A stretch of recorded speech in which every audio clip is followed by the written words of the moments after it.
सोचिए एक ऐसा गांव जहां मरने के बाद भी चैन से जगह नहीं मिलती, जहां कब्रिस्तान भर चुका है और नई लाशों के लिए लगती है लकी ड्रॉ की लाइन। राजनीति, पागलपन और हंसी के बीच पनपती है एक अजीब सी कहानी। तो आज हम जिस फिल्म को एक्सप्लेन करने वाले हैं उस फिल्म का नाम है उप्पू कप्पू रंबू, जो कि एक तेलुगु मूवी है। तो फिल्म की कहानी शुरू होती है 1992 के तेलुगु राज्य के एक काल्पनिक गांव चिट्टी जायापुरम से। और इस गांव में एक पुराना रिवाज है, यहाँ कोई सब जलाया नहीं जाता बल्कि हर व्यक्ति को दफनाया जाता है। और सालों पहले एक राजा आया था जहाँ उसने ये प्रथा बंद कर दी थी और उसने सबों को जलाना स्टार्ट किया था। लेकिन तब से ही गांव में अकाल पड़ने लगा था, जिस वजह से उन्हें ये दफनाने वाली प्रथा को फिर से शुरू करना पड़ा। अब 1992 के सीन में ही हम देखते हैं कि गांव के सभी लोग कब्रिस्तान की तरफ बढ़ते हैं और हमें मालूम चलता है कि गांव के प्रधान मतलब कि सरपंच की डेथ हो चुकी है, जिस वजह से गांव के लोग बहुत दुखी थे और उनसे भी ज्यादा दुखी थे प्रधान की बेटी पूर्वा और उसकी पत्नी। जब प्रधान के सबको यहाँ पर लाया गया तो वो लोग यहाँ पर फूट फूट कर रो रही थी। और फिर बाद में हमें चिन्ना नाम के एक आदमी को दिखाया जाता है और मालूम चलता है कि चिन्ना ही यहाँ कब्रिस्तान में सबों को दफनाने का काम करता है और इस कब्रिस्तान की देखरेख भी करता है। और चिन्ना की फैमिली वाले ये काम पीढ़ी दर पीढ़ी करते आ रहे हैं। जिसके बाद हमें चिन्ना की माँ को दिखाया जाता है। मालूम चलता है कि चिन्ना की माँ की तबीयत बिल्कुल भी ठीक नहीं है। चिन्ना की माँ को खांसी चलते वक्त उनके मुंह से खून आ जाता है, जिससे कि हमें मालूम चलता है कि चिन्ना की माँ को कोई ना कोई गंभीर बीमारी तो जरूर है। अब आगे हमें बताया जाता है कि गाँव में एक प्रथा और है और पता चलता है कि जब प्रधान की मृत्यु हो जाती है तो उन्हीं के घर में से किसी दूसरे इंसान को प्रधान बना दिया जाता है।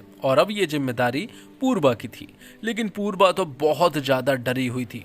और गांव में कुछ लोग ऐसे थे जो कि प्रधान की कुर्सी को चाहते थे, जिनमें पहले नंबर पर आता है भीमैया और दूसरे नंबर पर आता है मधु बाबू। दोनों ही यहाँ प्रधान की कुर्सी चाहते हैं। अब आगे हम देखते हैं कि पूर्वा को तो यहाँ पर सरपंच की जब शपथ दिलाई जा रही थी तो उसे तो शपथ लेना भी नहीं आ रहा था। ये देखकर गांव के सभी लोग हंस रहे थे कि आखिरकार ये कैसे गांव को चलाएगी। लेकिन पूर्वा बहुत समझदार है, वो बहुत होशियार है और उसने अच्छी खासी पढ़ाई भी की है, उसे इंग्लिश भी आती है, जिस वजह से सभी को ऐसा लग रहा था कि वो गांव की जिम्मेदारी को उठा सकती है। लेकिन भीमैया और मधु बाबू बहुत अच्छे से जानते हैं कि पूर्वा डर रही है और वो ये काम नहीं कर सकती है। इसलिए उन्होंने ठान लिया था कि जब गांव की सभा बैठेगी तो वो पूर्वा से उल्टे सीधे सवाल पूछेंगे, जिससे कि पूर्वा पूरी तरह से डर जाएगी और इस पद को भी छोड़ देगी। और दूसरी तरफ हम देखते हैं चिन्ना को, जो कि उस कब्रिस्तान में ही रहता है और वहां के सारी की सारी चीजों का ख्याल रखता है, जैसे मानो ये कब्रिस्तान नहीं बल्कि चिन्ना का ये घर हो। अब पूर्वा गाँव की सभा में जाने लगती है, लेकिन जब वो वहाँ जा रही थी तो वो बहुत ही ज्यादा डरी हुई थी, जैसे मानो कि वो कोई भी सवाल के जवाब नहीं दे पाएगी। लेकिन जैसे तैसे करके वो उस जगह पर पहुंच जाती है। लेकिन तभी एक फ्लैशबैक का सीन दिखाया जाता है। मालूम चलता है कि पूर्वा ने अपने पिताजी से ये सरपंच के सवाल जवाब के सारे दाव पेच सीख लिए थे, जिस वजह से अब पूर्वा से कोई भी सवाल पूछा जाता तो पूर्वा उन्हें ऐसा जवाब देती जिस जवाब से वो संतुष्ट तो नहीं होते हैं, लेकिन वो साइंटिफिक लैंग्वेज में उन्हें अच्छा लगता है, जिस वजह से वो आगे कोई सवाल नहीं करते हैं। पूर्वा ने सभी को एक एक करके सारे सवालों के जवाब दे दिए थे, लेकिन आखिर में चिन्ना उठता है। वैसे तो चिन्ना ने आज तक कोई भी सवाल नहीं पूछा है, लेकिन चिन्ना एक प्रॉब्लम के बारे में प्रधान को बताना चाहता है। वो बताता है कि कब्रिस्तान में अब लोगों को दफनाने के लिए जगह नहीं बची है, सिर्फ और सिर्फ अब 4 से 5 लोगों को ही कब्रिस्तान में दफनाया जा सकता है, जिसके बाद वहां कोई भी जगह नहीं रहेगी। और ये वहां का एक बहुत ही संवेदनशील मुद्दा था, जो सुनकर यहाँ पर पूर्वा डर जाती है। इस सवाल के बारे में पूर्वा के पास कोई जवाब नहीं था और इस जवाब के बारे में पिताजी ने भी उसे कुछ नहीं बताया था, जिस वजह से पूर्वा जो है वो गांव वालों से 2 दिन का समय मांगती है। तो दूसरी तरफ हम देखते हैं कि चिन्ना की माँ की तबीयत और भी ज्यादा बिगड़ने लगी थी। हालांकि वो यहाँ से दवाई वगैरह लेकर आ जाते हैं, लेकिन चिन्ना की माँ को बहुत अच्छे से मालूम है कि इन दवाइयों से कुछ नहीं होने वाला। अब आगे हम देखते हैं कि पूर्वा के 3 एनालिस्ट भी थे, लेकिन वो तीनों ही काफी बुजुर्ग थे और उन तीनों को ही कोई भी नॉलेज नहीं है। वो बस यहाँ पूर्वा के ऊपर बोझ हैं। तब पूर्वा अपना खुद का ही दिमाग लगाती है और वो जमीन ढूंढने के लिए निकल पड़ती है, बहुत सारी जगह को चेक करने के बाद भी उसे कोई ऐसी जगह नहीं मिली थी जिससे कि वो लोगों को वहां पर दफना सके और कब्रिस्तान बना सके। अब इस प्रॉब्लम का कोई भी हल नजर नहीं आ रहा था, इसलिए पूर्वा कहती है कि अगर उन्हें कोई ऐसी जगह नहीं मिली तो उन्हें फिर बॉडी को दफनाना की जगह पर जलाना शुरू करना पड़ेगा। ये सुनकर वो तीनों एनालिस्ट भड़क जाते हैं और वो पूर्वा से कहते हैं कि तुमने आज तो बोल दिया ठीक है, लेकिन आज के बाद कभी मत बोलना, क्योंकि अगर तुमने ये बात गांव वालों के सामने बोली ना तो वो तो तुम्हें जिंदा ही दफना देंगे। ये सुनकर तो अब पूर्वा के पास प्रॉब्लम ही प्रॉब्लम थी। अब रात को पूर्वा चिन्ना के पास जाती है। वो उससे पूछती है कि जो 4-5 जगह है क्या हमें और जगह वहां नहीं मिल सकती, लेकिन चिन्ना बताता है कि 4-5 नहीं, सिर्फ 4 ही जगह है। लेकिन हमें मालूम चलता है कि जगह तो 5 है, लेकिन उसने सिर्फ 4 जगह के बारे में बताया था। पर पूर्वा तो यहाँ पर चिन्ना से एक मदद मांगने के लिए आई है। वो उससे कहती है कि गांव की एक लिस्ट बनाओ जिनमें तुम पता कर सकते हो कि आखिरकार आगे किन लोगों का नंबर लगने वाला है मरने का, जिससे कि हम जगह का इंतजाम कर सके। अगर हमें मालूम चल जाए कि कितने लोग मरने वाले हैं तो हम उतने का इंतजाम कर सकते हैं। अब अगले दिन चिन्ना जो है वो गांव के सारे बुजुर्गों को चेक करने में लग जाता है कि कौन कितना बूढ़ा हो गया है, किसे कितनी बीमारी है। अगर किसी का नंबर लगने वाला है तो वो उसे उस लिस्ट में लिख देता है। और इस तरह से चिन्ना ने 8 नाम लिखे थे, जिसके बारे में उसने भीमैया और मधु बाबू और सभी लोगों को बता दिया था। चिन्ना ने यह भी बता दिया था कि 2 साल के अंदर ही ये 8 लोग मर जाएंगे, क्योंकि उनकी हालत थोड़ी ठीक नहीं है। लेकिन भीमैया यहाँ पर कहता है कि उन 8 लोग में से किन 4 लोगों को वो जगह मिलेगी, इसके बारे में हमें बात करनी होगी। तब भीमैया यहाँ पर पूर्वा से लकी ड्रॉ के बारे में बात करता है कि अगर हम कोई लकी ड्रॉ निकाले जिससे कि हम 4 लोगों को वो जगह दे देंगे। तो रात को चिन्ना जो है वो पूर्वा से कहता है कि उन 4 में से एक जगह तो उसे भी चाहिए है, क्योंकि उसकी माँ की आखिरी इच्छा है कि वो इसी जगह पर मरे और इसी जगह पर उसे दफनाया जाए। उनकी हालत काफी नाजुक है और वो किसी भी वक्त इस दुनिया को छोड़कर जा सकती है, और यही उनकी एक आखिरी इच्छा है। अब अगले दिन लकी ड्रॉ निकलने वाला था और उन 8 में से 4 नाम को सिलेक्ट किया जाएगा और उन्हीं को उस कब्रिस्तान में दफनाया जाएगा। और इस चीज के लिए उन्होंने एक बड़ा प्रोग्राम किया था, ऑर्केस्ट्रा भी बुलाया था और काफी मस्ती हो रही थी। तो लकी ड्रॉ निकालने पर मालूम चलता है कि चौथा जो नाम आया था वो चिन्ना की माँ का आया था। लेकिन यहाँ पर हमें बताया जाता है कि चौथा नाम जो था वो भीमैया का था, लेकिन पूर्वा ने उसे बदल कर यहाँ चिन्ना की माँ का नाम बोल दिया था। एक बात और, मधु बाबू के पिताजी का नाम भी उसमें शामिल था, जिस वजह से मधु बाबू और उसके बाकी के सभी लोग बहुत ज्यादा खुश थे। वो तो यहाँ पर एक बहुत ही अच्छा प्रोग्राम रखते हैं, सभी को खाना खिलाते हैं, शराब पिलाते हैं। यहीं पर शराब को बनाया भी जा रहा था और यहीं पर एक बेवड़ा भी था जो कि उस शराब में उल्टी सीधी चीजें मिला देता है, जिस वजह से अगली सुबह जो है वो गांव के 4 लोग मर जाते हैं उस विषैली शराब को पीने की वजह से। तो अब लकी ड्रॉ गया तेल लेने, क्योंकि अब इन 4 लोगों को उस जगह पर दफना दिया जाता है। जो देखकर भीमैया तो बहुत खुश था, लेकिन एक आदमी था जो कि बहुत दुखी था और वो था मधु बाबू, क्योंकि जो लकी ड्रॉ में नाम आया था उसमें एक नाम उसके पिताजी का भी आया था। तो चिन्ना की माँ अभी भी उससे कह रही थी कि उसकी सिर्फ एक ही इच्छा है कि वो एक बड़े से हरे भरे पेड़ के नीचे उसे दफना दिया जाए, और वो चाहती है कि वो इसी गांव में हो। वैसे तो कब्रिस्तान में 5 जगह थी, लेकिन 4 जगह तो भर चुकी है और एक जगह के बारे में किसी को भी नहीं मालूम था, जिस वजह से चिन्ना जो है वो एक पत्थर का जुगाड़ कर लेता है ताकि वो उस जगह पर उसे गाड़ दे और उस जगह को बुक कर दे। कि तभी यहाँ पर पूर्वा आ जाती है। पूर्वा उससे कहती है कि हमें दूसरे गांव जाना है और वहां के लोगों से बात करनी है जमीन के सिलसिले में, जिस वजह से वो दूसरे गांव जाते हैं। लेकिन वहां पर इनका बहुत मजाक उड़ाया जाता है कि इनके पास कब्रिस्तान के लिए जगह तक नहीं है।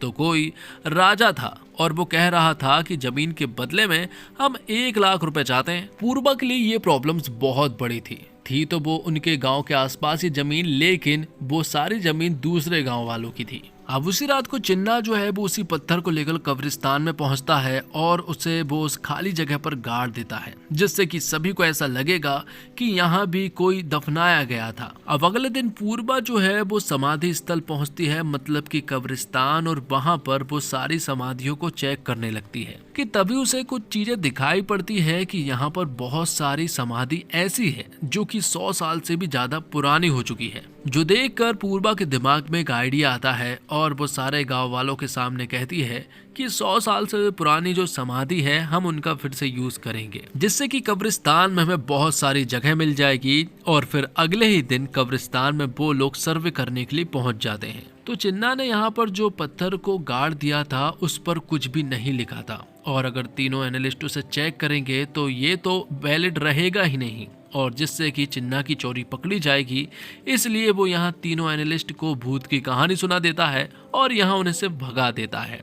और फिर रात को चिन्ना चुपचाप कब्रिस्तान आता है और पत्थर पर भी वो कुछ नाम डाल देता है, और डेट ऑफ बर्थ जो है वो कुछ ऐसी बताता है कि वो 100 साल से ऊपर ना लगे। कि तभी यहाँ हम देखते हैं एक पेबड़े को, जिसे कब्रिस्तान में कुछ आवाजें सुनाई दे रही थी। जब वो पास गया तो उसे कुछ आवाजें और जोर से आने लगी। वहां तो दरअसल में चिन्ना था, लेकिन उसे ऐसा लगा कि यहाँ पर कोई भूत है, जिस वजह से वो यहाँ पर डर कर भाग गया। अब अगले दिन हम देखते हैं कि एनालिस्ट ने एक लिस्ट बनाई थी जिसमें 60 ऐसे नाम थे जो कि 100 साल से पुरानी समाधि स्थल थी, जिस वजह से अब उनके पास 60 समाधि स्थल आ चुकी थी और वो उन्हें खाली करने वाले थे। कि तभी यहाँ पर एक आदमी आता है और हमें मालूम चलता है कि गांव में वो बात फैल चुकी है कि बेबड़े को कब्रिस्तान में भूत मिला है, और अगर इन समाधि को निकाला जाए तो पूरे गांव में भूत फैल जाएंगे। तब सभी लोग अपने अपने पूर्वज को सेव करने लगते हैं और वो समाधि को रंगने लगते हैं। भीमैया जो है वो अपने सारे पूर्वज की समाधि को लाल कलर से रंग देता है। मधु बाबू अपने सारे पूर्वज की समाधि को नीले रंग से भर देता है, तो कोई पीले से भर देता है। इस तरह से पूरा कब्रिस्तान रंग बिरंगा हो जाता है, सिवाय एक समाधि के, और वो समाधि थी चिन्ना बाबू की नकली समाधि। चिन्ना को यहाँ पर समझ आया कि अगर उसने ये समाधि नहीं रंगी तो वो तो आराम से पकड़ा जाएगा, इसलिए वो समाधि पर भी नीला रंग लगा देता है। और यहाँ पर हमें मालूम चलता है कि मधु बाबू के लोगों को मालूम चलता है कि इनमें से एक समाधि पर हाल ही में नीला रंग लगाया गया है और वो हमारे पूर्वज की तो नहीं है, जिस वजह से मधु बाबू के लोग अब बखेड़ा खड़ा करने वाले थे। जिस वजह से पूर्वा जो है वो चिन्ना को अपने पास बुलाती है। वो उससे कहती है कि समाधि स्थल में एक समाधि ऐसी है जो कि नकली है, उस पर नीला रंग लगाया गया है और मधु बाबू के लोग जो है वो उसे कभी भी चेक करने के लिए जा सकते हैं। और ऐसा ही हुआ था, क्योंकि मधु बाबू के लोग जो है वो कब्रिस्तान जाकर उस नीली समाधि को चेक करने वाले थे। कि तभी चिन्ना यहाँ पर सारी सच्चाई बता देता है।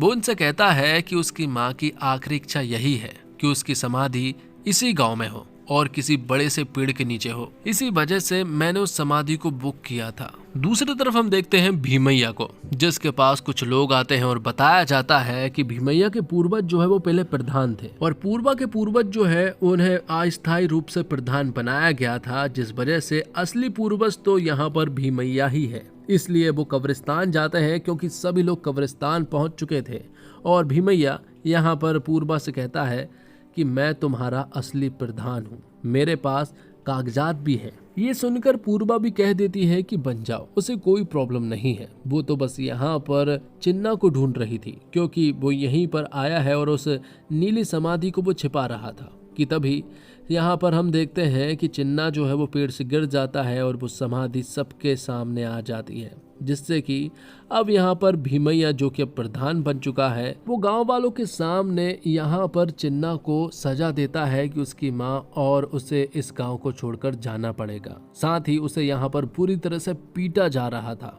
कि तभी यहाँ पर एक आदमी आता है और वो चिन्ना को बताता है कि उसकी माँ इस दुनिया में नहीं रही। ये सुनने के बाद तो चिन्ना के पैरों तले जमीन खिसक चुकी थी।